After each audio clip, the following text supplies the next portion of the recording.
Mirëmbrëma, unë jam Mirela Milori, do të jemi së bashku gjatë 2 orëve informative në vazhdimi, ju njoh me titujt kryesor të këtij edicioni.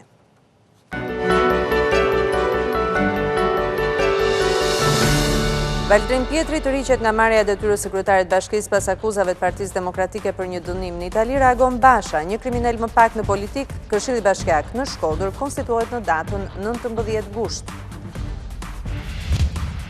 Agron Duka të riqet nga zgjedhjet e 13 tetorit, në të cilat është regjistruar së bashku me Republikanët dhe LSI-n. Aleati i Bashës mendon se duhet zgjidhur më parë kriza politike me ndërhyrje ndërkombëtare. Gjykata lë në burg 51 vjeçarin nga Kosova të arrestuar në Elbasan që trafikonte armë nga Serbia në Shqipëri. Ylber Ademi ka pranuar fajsinë. Do nisim mëngjesisht me lajmet. Kryetari i zgjedhur i Bashkisë së Shkodrës Valdrin Pjetri ka dhënë dorëheqjen pas publikimit të disa dokumentave nga Partia Demokratike, sipas të cilave ai është dënuar për trafik droge në Itali. Pjetri njoftoi se nuk do ta marrë detyrën, ndërsa për ngjarjen e vitit 2003 ai pretendon se nuk kishte dijeni. Ndërkohë, Këshilli Bashkiak i Shkodrës do të konstituohet në datën 19 Gusht.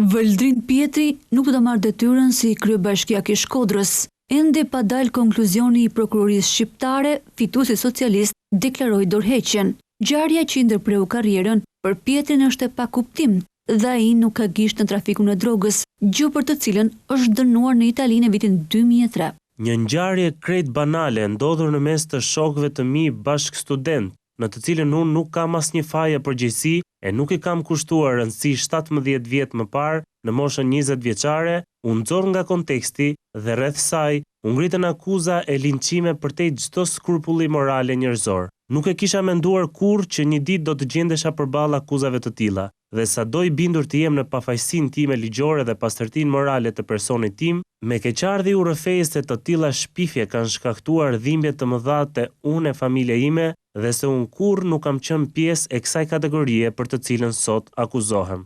2 ditë pas publikimit të dënimit nga Partia Demokratike dhe kur Edi Rama deklaroi divorcin e tij nga Partia Socialiste, Pjetri komunikon vendimin e tij. Në këto kushte, vëmendja dhe energjitë e mia do të përqendrohen tani më tërësisht në zgjidhjen dhe sqarimin ligjor të kësaj ngjarje të 17 viteve më parë. Ngjarje për të cilën në dijenin time nuk kam pasur asnjë përgjegjësi ligjore në atë kohë. I ndërgjegjshëm për rëndësinë e imazhit politik dhe i vendosur që këtë sqarim ligjor ta ndërmarrë në pozitat e qytetarit të thjesht, pa ju bërë barr askujt, vendos të dorëhiqem nga marrja e detyrës së kryetarit të Bashkisë Shkodër. Fjalët e fundit ju a dedikon atyre qytetarëve të cilët në të tjera kushte do t'i kishte qeverisur. Ishte një ëndër e bukur t'i jepnim Shkodrës atë çka meriton, por fatet e një qyteti nuk duhet të jenë kurrë të lidhura pashmangshmërisht me fatet e një individi, cili do qoftë ai. Ndërsa përsëritja e zgjedhjeve në këtë bashki ngelet enigmë, kur Ilir Meta nuk i njeh pasojat e 30 qershorit dhe është vetëm ai që mund të caktojë një datë për votimet e pjesëshme. Pas dorëheqjes së Pjetrit nga marrja e detyrës si kryetari i Bashkisë së Shkodrës, ka reaguar kryetari i Partisë Demokratike Lulzim Basha, një kriminal më pak në politik, një uzurpator më pak në pushtetin vendor, shkruan Basha, teksa thekson se asgjë nuk ndryshon derisa të largohet Edi Rama, koka e krimit politik, siç e quan ai.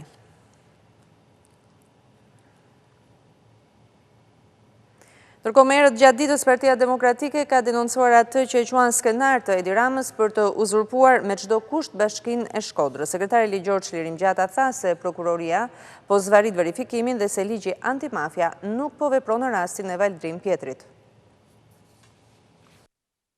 Valdrin Pjetrin thanë se ja dorëzuan ligjit socialistët, por janë po këta të fundit që nuk po e lejojnë zbatimin e tij. Në këtë përfundim ka arritur Partia Demokratike pas heshtjes që kanë marrë si përgjigje nga organi i akuzës. As policia, as prokuroria nuk kanë bërë as lëvizjen më të vogël për të zbatuar ligjin në fjalë. E vetmja forcë që mund t'i ndalojë ata është ajo e kryeministrit të vendit, i cili ndryshe flet dhe ndryshe vepron. Për demokratët Valdrin Pjetri është subjekt i ligjit antimafia, dhe këtë do t'ja komunikojë të premten edhe prokurorisë së krimeve të rënda, që sipas sekretarit për çështjet ligjore në këtë parti ka detyrimin të nisë me njëherë hetimin pasuror në kryebashkiakut të zgjedhur të Shkodrës. Pamjet në video tregojnë se pasuria më e dukshme e Valdrin Pjetrit është një hotel super luksoz në periferi të Tiranës, inauguruar në praninë e ministrës së Edi Ramës. Dhe siç e shikoni, ja ku është, Ky është Valdrin Pietri, si e njihni të gjithë, i dënuar për trafik droge me vendim të formës për gjykatës italiane, dhe me ato para, një nga pasurit, është edhe ky hotel, i inauguruar dhe nga funksionarët më të lartë të Partisë Socialiste. Në bazë të ligjit antimafia, ndaj kësaj pasurie duhet veproj prokuroria nëpërmjet sekuesës, por pa urdhër të Edi Ramës ajo nuk vepron. Për Partinë Demokratike me Edi Ramën në krye të qeverisë, ligji antimafia nuk ka shpresë se zbatohet. Aleati Partisë Demokratike Agron Duka ka hedhur poshtë çdo mundësi që në datën 13 tetor të mund të zhvillohen zgjedhje lokale. Në një intervistë për ABC News, kreu i Partisë Agrare Ambientaliste thotë se situata me Valdrin Pietrin e thellon edhe më tej krizën, duke sjellë nevojën për një marrëveshje të gjerë politike. Agron Duka respektoi dekretin e presidentit të Republikës për zgjedhjet vendore në 13 tetor, po pavarësisht kësaj, është i bindur se ajo është një datë e rrëzuar. Në një intervistë për ABC News, kreu i Partisë Agrare Ambientaliste mohon përçarjen me aleatët e tij në koalicionin opozitar, duke sqaruar se regjistrimi në Komisionin Qendror të Zgjedhjeve ishte një detyrim për kryebashkiakët opozitar që nuk morën pjesë në zgjedhje.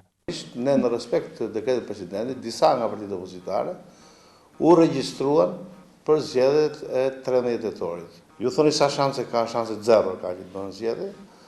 Pyetja që bëhet gjithmonë është pse disa nga partitë u regjistruan dhe partitë tjera jo, sepse mendoj që ne thjesht shprehem respektin për dekretin e presidentit. Hetimi për pastërtinë e figurës për rastin e kandidatit socialist të Shkodrës Valdrin Pietri dhe mundësia për shkarkimin e tij përduken pritet ta thellojë akoma më shumë krizën. Aleati i Bashës është i bindur se Ilir Meta nuk do ta rrëzojë veten dhe s'do të dekretojë një datë të re.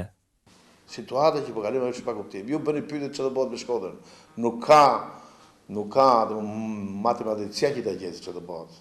Domethënë, a majoranca thot njoft 13 qershorin, opozita thot njoft 13 tetorin. 13 tetori i kalojnë të gjitha fatet kushtetuese. Nuk bëhet më që të ribohen zgjedhjet në Shkodër nëse ky zotëria del penalizohet me linjën e dekriminalizimit, duhet dekreti i presidentit. Presidenti ka dhënë një herë dekretin me 13 dhe nuk jep dekret tjetër. Dhe çfarë do bëhet? Zgjidh gjykata kushtetuese. Gjykata kushtetuese nuk ka, pra gjithë këtë situatë pa kuptim, zotëria kërkon të thrasin për arsyes që të gjithë. Zgjidhja duhet të vi vetëm përmes një marrëveshje, por Duka është kategorik kur shprehet se paktësia i 2017-s mes Ramës e Bashës, politika shqiptare nuk duhet i përsërisë më. Një larg qoftë, vetëm ajo, 2018-s e 17-s, ajo tregoi që nuk zgjidhej asgjë, përkundërse ricikloi krizat, nëse bën marrëveshje të tilla për të ricikluar krizat në lëvërti të individët veçantë, kjo është në dëm të Shqipërisë. Duan marrëveshjet që të kenë një zgjidhje të qëndrueshme. Kur pushimeve të Gushtit po i vjen fundi, politikës i duhet që me nisjen e shtatorit të marrë vendime të forta. Ndërkombëtarët pritet vazhdojnë përpjekjet e tyre për të ndërmjetësuar, por zgjidhja, njësoj si 2 vjet më parë, mund të vijë edhe në orët e fundit. Qeveria dhe parlamentit nuk duhet të neglizhojnë shqetësimet e shprehura nga komuniteti i gazetarëve dhe OSBE-ja ndaj paketës ligjore anti-shpifje të ndërmarrë nga shumica qeverisëse. Është ky mesazhi i presidentit Meta, i shprehur ditën e sotme përmes rrjeteve sociale. Pas pushimeve, presidenti Ilir Meta përqendrohet në nismën ligjore anti-shpifje të propozuar nga qeveria. Ai thekson domosdoshmërinë e marrjes në shqyrtim nga ana e qeverisë, por edhe e parlamentit, e të gjitha sugjerimeve të shprehura nga komuniteti i gazetarëve me kujdesin dhe vëmendjen e duhur që ato meritojnë. Shpreh bindjen se angazhimi i institucioneve dhe i shoqërisë në përkrahje të lirisë të shprehurit është tregues për demokracinë, qeverisjen e mirë dhe përgjegjësinë publike në vend. Në qëndrimin e tij të shpërndar në rrjetet sociale, kreu i shtetit rendit të dhënat e raporteve mbi media në Shqipëri, të cilat tregojnë se ka zbritur me 7 vende në indeksin botror të lirisë së medias. Përfundimet e raportit vjetor të Freedom House thonë se media në Shqipëri është pjesërisht e lirë. Konkluzionet e misionit për lirinë e medias të 7 organizatave globale tregojnë se autoritetet shqiptare nuk po përmbushin detyrimet ndaj ligjit vendas dhe instrumenteve ndërkombëtare për të garantuar lirinë e shprehjes dhe të medias. Raporti parapraki ose BODIR ku theksoi se media të mëdha u shërbejnë si platforma lobuese pronarëve të tyre, duke vënë kështu në pikpyetje pavarësinë e tyre editoriale dhe duke imponuar autocensurën, janë këmbana të forta alarmi për gjendjen e përkeqësuar dhe tepër shqetësuese në të cilën ndodhen sot gazetarët në Shqipëri. Duke garantuar komunitetin e gazetarëve se do të jetë në krah të tyre, presidenti Meta thekson se pa media të lirë dhe të pavarur, rruga e Shqipërisë drejt Bashkimit Evropian është e pamundur.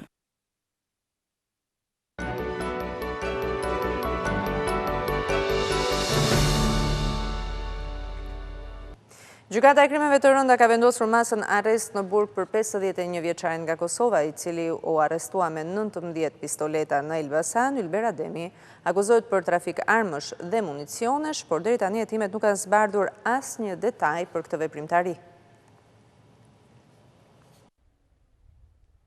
Gjykata e krimeve të rënda ka vendosur masën arrest me burg për 51 vjeçarin nga Kosova, i cili u arrestua me 19 armë zjarri të llojit pistolet dhe municione të tjera luftarake në Elbasan. Ylber Ademi me kombësi shqiptare dhe shtetësi kosovare akuzohet për trafik armësh dhe të lëndëve plase e radioaktive. Gjatë zhvillimit të seancës në gjykatën e krimeve të rënda, 51 vjeçari ka qëndruar i heshtur duke mos dhënë detaje për mënyrën se si siguronte armat, apo se si ishte përfshirë në këtë aktivitet të palishëm. Prokurori Blerim Tomini, gjatë leximit të kërkesës për gjykim, tha se hetuesit kishin rënë në gjurmët e 51 vjeçarit nga Kosova para 2 muajsh, kur ai ishte mbajtur në vëzhgim për të zbuluar se kujt dërgonte armët që sillte brenda vendit ton. Për të zbuluar më tepër detaja rreth trafikimit të armëve, të arrestuarit i ishte vënë në përgjim edhe numri i tij celular. Policia kishte kontrolluar dhe banesën e një familjeje që dyshohej për lidhje të afërta me Ylber Ademin, në të cilën nuk kishte gjetur asnjë provë konkrete për trafik armësh dhe municionesh. Gjithashtu uniformat blu me vendim gjykate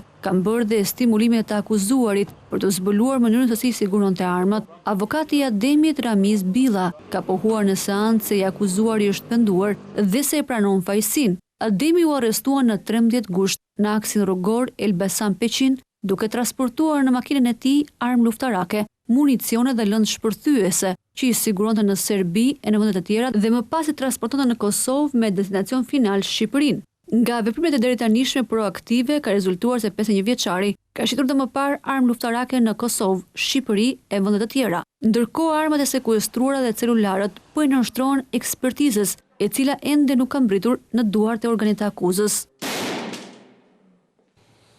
Gjykata e Fierit ka lënë në burg 2 të arrestuar si autor të dyshuar për vrasjen e 23 vjeçarit Florian Selimi. Kiri Mernisa 20 vjeç dhe Sadri Selaci 26 vjeç nuk e kanë pranuar krimin, por prokuroria pretendoi prova kundër tyre. Ngjarja për të cilën ata akuzohen ndodhi natën e datës 11 gusht në fshatin Hamil. Ata dyshohen se sulmuan me thik 23 vjeçarin teksa po rregullonte gomën e makinës. Selimi kishte njoftuar babain e tij për prishjen e makinës, por kur ai shkoi aty gjeti vetëm njolla gjaku. Trupi pa jetë ishte hedhur në kanalin pranë dhe u nxorr nga policia. Nuk dihet ende shkaku i vrasjes, por dyshohet se fillimisht të rinj kanë debatuar përse 23 vjeçari Florian Selimi u kishte zënë rrugën. Më pas, njëri prej të arrestuarve ka nxjerrë thikën dhe e ka qelluar. Të dyshuarit dhe viktima jetonin në të njëjtin vend, në fshatin Sulaj.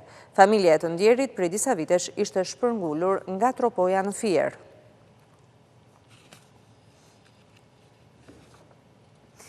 Hetuesit kanë sekuestruar kamerat e sigurisë të objekteve pranë vendit ku vra Armando Gjini në qendër të qytetit të Rrëshenit. Në pamjet filmike dallohen 2 autorët e maskuar brenda makinës, me cilën i zon prit 48 vjeçarit dhe e vran.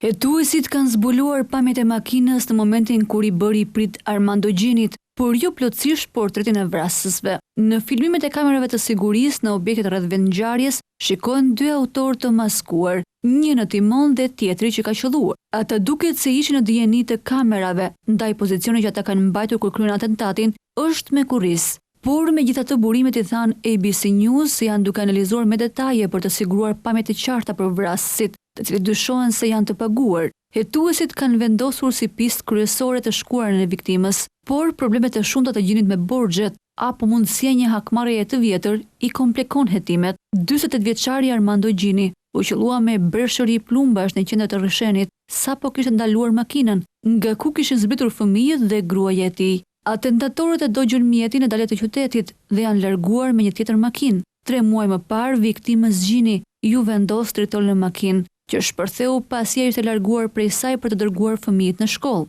Armando Gjini u arrestua në 12 maj 2018 si pjesë e grupit të baronit të drogës Met Kanani. Në kuadër të operacionit Precisioni, Gjini u arrestua së bashku me 37 persona të tjerë dhe u sekuestruan 8 ton drogë. Por 4 ditë pas arrestimit, Gjini u lirua nga burgu. Met Kanani njihet nga mediat turke si Escobari shqiptar, për shkak të famës që mori në Turqi si koka e trafikut të heroinës dhe kokainës. Nga operacionet e zhvilluara më herët në Itali, Greqi, Turqi e Shqipëri, bandës janë sekuestruar mbi 8.4 ton kanabis me vlerë tregu 10 milion euro.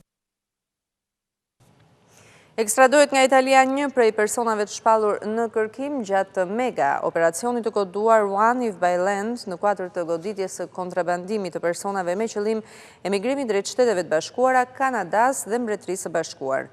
Nga specialistët e Interpol Tiranës u bë ekstradimi nga Milano i Emiliano Signarit, 27 vjeç banues në Durrës.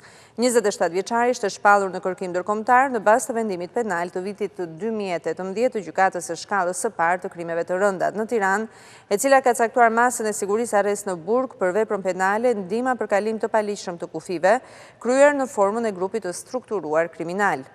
Gjatë periudhës 2016-2017, i riu nga Durrësi në bashkëpunim me persona të tjerë në kuadër të grupit të strukturuar kriminal, ka kryer kontrabandim të shtetasve shqiptar drejt Shteteve të Bashkuara, Mbretërisë së Bashkuar dhe Kanadas me karta identitetit të falsifikuara kundrejt pagesës, e cila varionte deri në $25.000.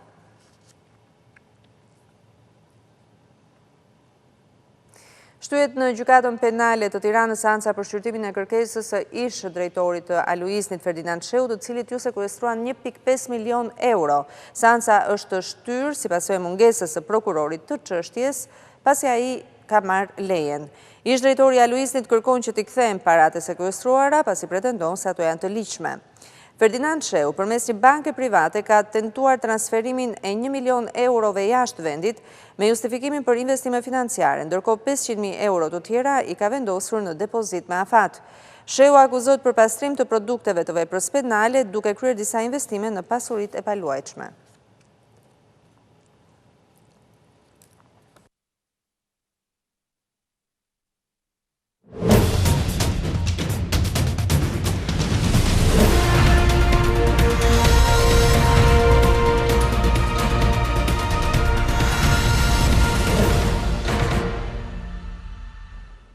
Një varg i gjatë mjetësh kanë mbetur të bllokuara për disa orë sot në drek në rrugën Amura Smilov përpara hyrjes në rrugën e Kombit, nga udhëtarët që kishin mbetur të bllokuar në këtë rrugë është mësuar se shkak për pengimin e qarkullimit të automjeteve janë bërë pundimet që po kryen për vendosjen e një mbikalimi metalik. Trafiku i rënduar ka bërë që qindra drejtues mjetësh dhe udhëtar të tjerë nëpër makina të qëndrojnë në pritje në diell, ndërkohë që temperaturat kanë qenë mjaft të larta. Siç duket dhe nga pamjet që po transmetojmë, të filmuara në mënyrë amatore nga udhëtarët që denoncuan në ABC News këtë bllokim rruge, radha e automjeteve ka qenë kilometrike. Edhe më parë gjatë ditëve të Gushtit, në rrugën e Kombit, si dhe në akse të tjera kryesisht drejt zonave turistike, ka padur fluks të madh dhe trafik të rënduar makinash.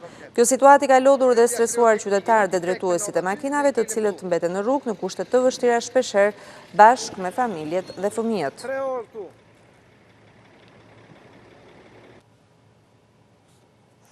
Pika e përbashkët kufitare në Morinë është përballur me një fluks të lartë automjetesh në të dy drejtimet e saj. Qindra automjete kanë kaluar kufirin në drejtim të Shqipërisë dhe Kosovës.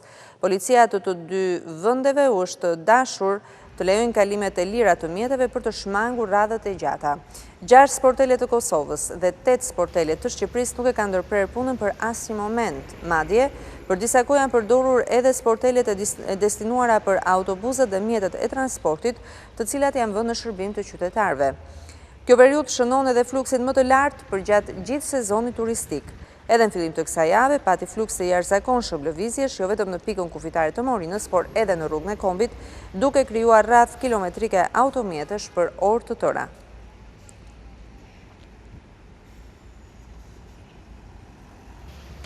Policia vazhdon aksionin plazhi i lirë për lirimin e hapësirave të zaptuara në kundërshtim me ligjin në plazhet publike. Nga operacioni i fundit janë liruar rreth 1000 metër katror plazh publik në Himar, i zaptuar pra në mënyrë të paligjshme. Policia ka sekuestruar rreth 200 komplete shezlongësh dhe çadra, të cilat shfrytëzoheshin pa kasë fiskale dhe pa leje nga Bashkia e Himarës. Pronarët e 3 subjekteve në Shën Vasil të Himarës janë proceduar penalisht për veprat penale, pushtimi tokës dhe fsheja e të ardhurave. Operacioni ka vazhduar edhe në Durrës, ku në zonën e Katundit të ri janë liruar rreth 1000 metër katror plazh, i zaptuar në mënyrë të paligjshme nga 2 pronar subjektesh. Po ashtu janë sekuestruar rreth 270 komplete shezlong dhe çadra. Gjithashtu edhe në Durrës janë proceduar penalisht 2 pronar subjektesh.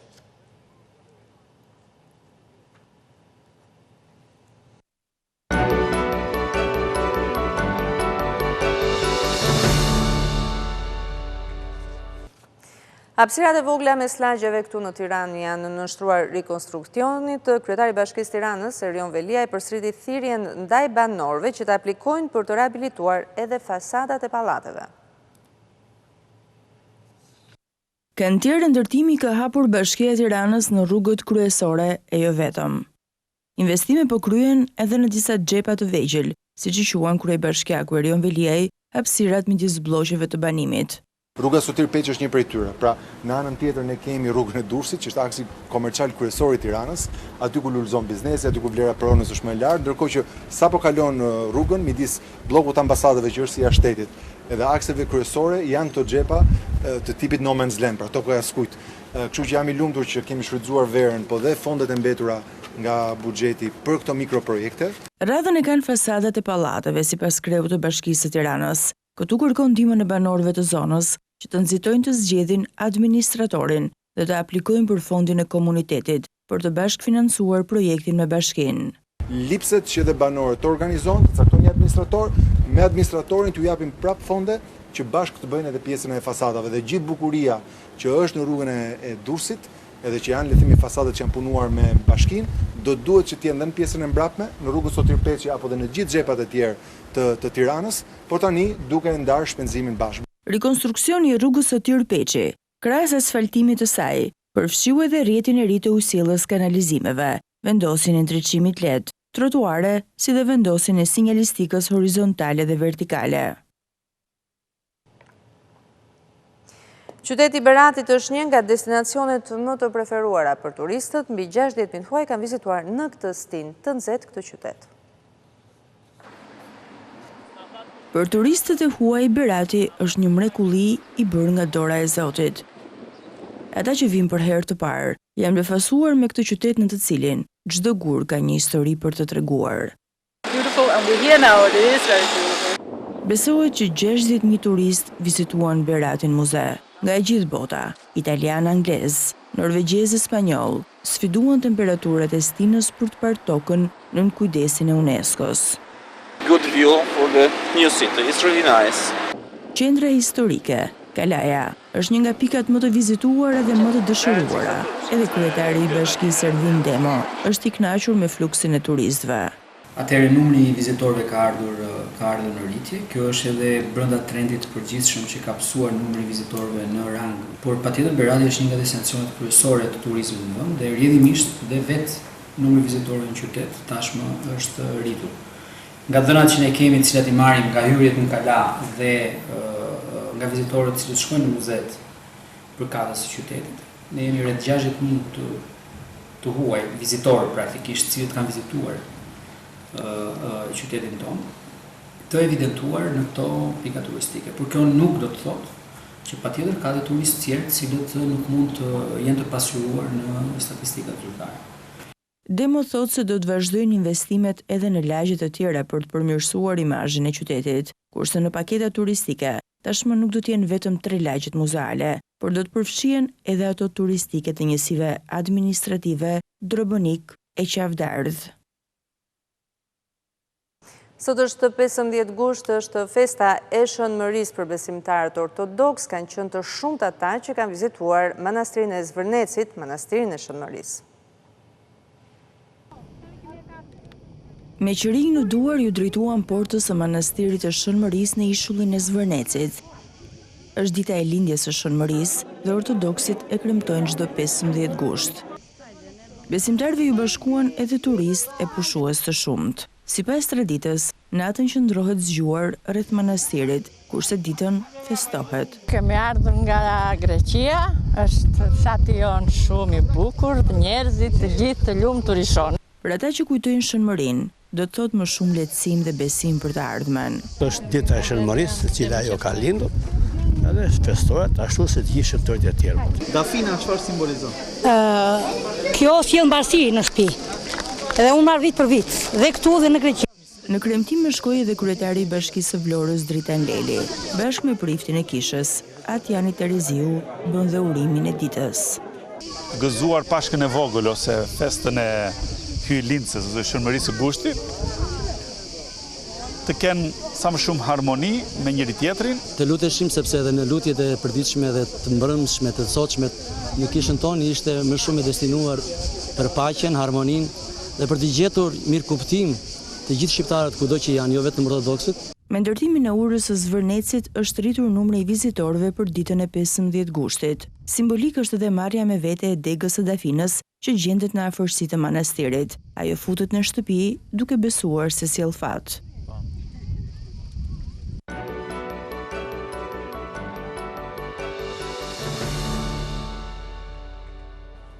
Apeli i vendeve të Kuentit që Kosova dhe Serbia t'i rikthejnë dialogut mes tyre, sipas analistëve në Kosovë është një zbeje e rolit Bashkimit Evropian në këtë dialog dhe forcimit të qëndrimit të Shteteve të Bashkuara.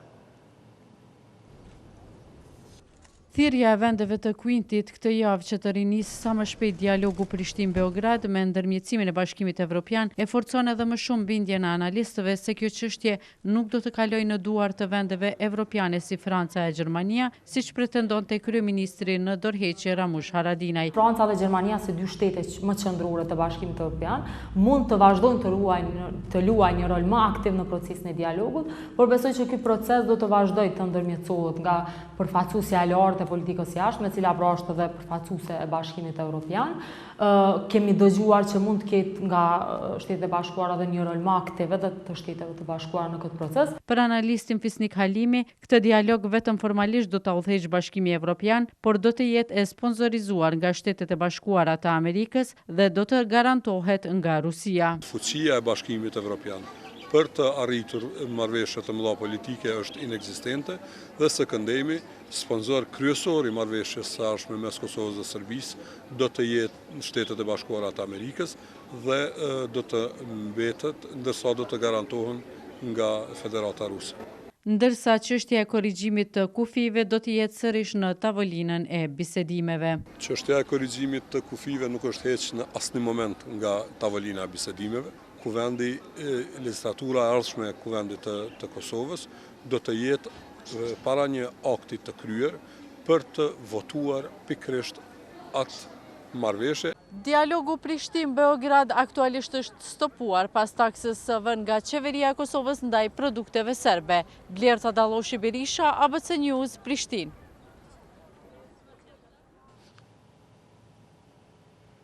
Në Maqedoninë e Veriut, Ministria e Mbrojtjes Radmila Sheqerinska parashikon se vendi do të jetë deri në fund pre e sulmeve të faktorëve të brendshme të jashtëm që do të mundohen të pengojnë antarësimin e Maqedonisë së Veriut në NATO. Vetëm disa muaj para antarësimit të pritur zyrtar në NATO, Ministri e Mbrojtjes Radmila Sheqerinska thotë se edhe më tej do të ketë sulme nga forcat të brendshme dhe të huaja, të cilat duan ta pengojnë integrimin euroatlantik të Maqedonisë. Por megjithatë, shumë shembuj si publikimi i bisedave të incizuara në fshehtësi në rrjetet sociale, bashkëbisedues të rrejshëm me kryeministrin ose krijimi masiv i lajmeve manipuluese, sugjerojnë se sistemet vendase të sigurisë dhe komunikimeve janë të rrezikuara. Slabosti Dobësi në lidhje me kërcënimet e reja janë vërejtur në të gjitha shtetet. Ky po bëhet një lloj i ri i rrezikimit të sistemit dhe të institucioneve. Ka shumë persona në vend, por edhe jashtë, të cilat mendojnë se duhet të bëjnë gjithçka që vendi ynë të mos bëhet antar i NATO-s dhe të mos fillojnë negociatat me BE-n. Është interesi ynë strategjik që të mos lejojmë të kenë sukses në këtë qëllim. Dhe për këtë arsye kemi nevojë për institucione dhe politikanë të fuqishëm, të cilët nuk do të bëjnë kompromis me shtetin juridik. Mysafiri ministres së mbrojtjes, komandanti i gardës kombëtare të Shtetit Federal Amerikan të Vermontit, Gregory Knight, me të cilin ushtria e Maqedonisë ka një bashkëpunim 25 vjeçar, shpreh bindjen se anëtarësimi në aleancë është i padiskutueshëm në emër të sigurisë në Europë. Ne jemi të përkushtuar të ndihmojmë Republikës së Maqedonisë së Veriut të rumbullaksojë anëtarësimin në NATO, të bëhet pjesë e ekipit antarje e 30 dhe të ndihmojë për arritjen dhe ruajtjen e qëndrueshmërisë në Evropë. Gjatë mëse 2 dekadave të kaluara, rreth 5.000 ushtar nga ushtria e Maqedonisë janë trajnuar me ndihmën e gardës kombëtare të Vermontit, janë mbajtur rreth 400 stërvitje dhe trajnime të përbashkëta. Generali Knight tha se do të dëshironte që bashkëpunimi ushtarak në të ardhmen të zgjerohet edhe në nivel civil. Senati Amerikan pritet që së shpejti ta ratifikojë protokollin për anëtarësimin e Maqedonisë në NATO, ndërkohë që këtë e kanë bërë 20 vendet.